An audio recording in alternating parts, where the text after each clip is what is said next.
అనగనగా ఒక చీమ. ఒక రాత్రి దాని మీద మాయా నక్షత్రం వెలుగుపడి అది చాలా పెద్దగా అయింది. దాన్ని చూసి ఊరి వారంతా చాలా భయపడ్డారు. భయంతో పరుగులు కూడా పెట్టారు. కానీ చీమ అడవి మధ్యలో నుండి వారి పొలాన్ని కాపాడింది. గడ్డిని కూడా మోసింది.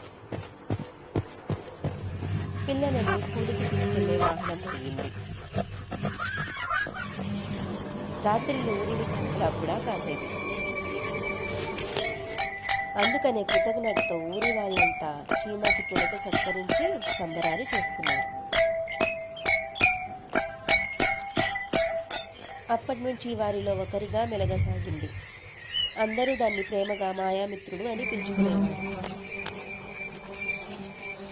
దీనిలో నీతి ఏంటంటే నిజమైన శక్తి మంచి పనుల కోసం ఉపయోగించినప్పుడే ఆనందాన్ని ఇస్తుంది.